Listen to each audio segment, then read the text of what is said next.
দেশীয় অস্ত্র হাতে সজ্জিত ফিল্মি স্টাইলে প্রকাশ্য দিবালোকে এক অসহায় পরিবারের জমির হলুদ ক্ষেত নষ্ট করে জমি জবরদখলের চেষ্টা চালিয়েছে খলিল বাহিনী। এই আক্রমণ যেন পেশাদার সন্ত্রাসী বাহিনীর কর্মকাণ্ডকেও হার মানিয়েছে। আর এই ঘটনাটি ঘটেছে রংপুরের বদরগঞ্জ উপজেলার উত্তর শিবপুর গ্রামে।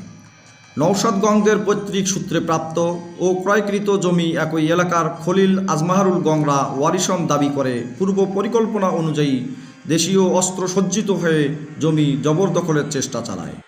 নওশাদগংরা খলিলগঞ্জের দখলের চেষ্টায় বাধা দেওয়ার সময় অতর্কিত হামলা চালায়।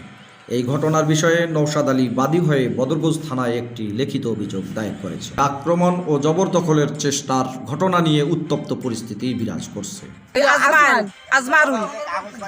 হাতের পাতি ধরে আসছিল।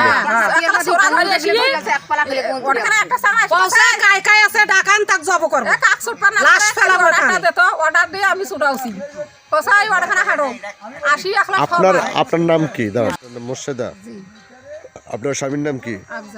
রত্না। আপনার স্বামীর নাম কি? নওশাদ আলী। বাড়ি কোথায়? ওই তো হরিপুর।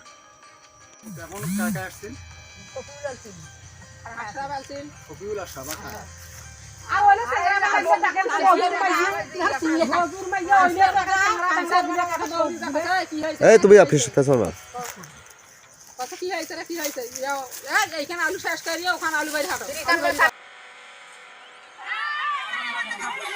সংশ্লিষ্ট কর্তৃপক্ষ সরজমিন তদন্তপূর্বক প্রকৃত ঘটনা উন্মোচন করে আইনের ন্যায় প্রতিষ্ঠা করুক, এমনটাই দাবি করেছেন এলাকাবাসী ও ভুক্তভোগী পরিবার। Staff reporter Farhad Ahmed, news desk, ZS television.